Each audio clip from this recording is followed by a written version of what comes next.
The White House is backing off from President Trump's threat to double tariffs of all steel and aluminum coming from Canada.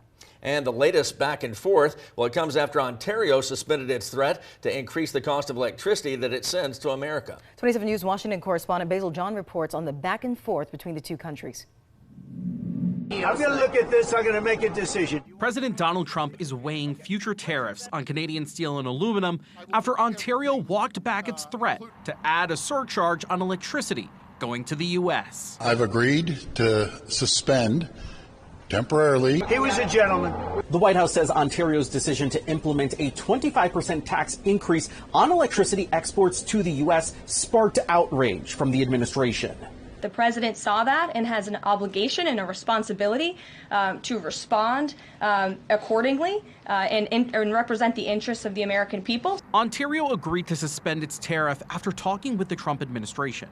Ontario's Premier, Doug Ford, says both parties may have acted too quickly. We have both agreed. Let cooler heads prevail. We need to sit down and move this forward. Ontario provides electricity to about 1.5 million customers in New York, Michigan, and Minnesota.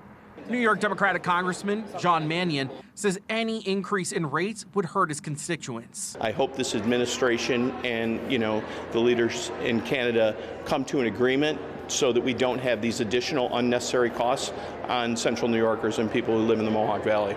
Premier Ford says he and Commerce Secretary Howard Lutnick are meeting in Washington on Thursday to discuss new trade deals. Working for you in Washington, Basil John, 27 News.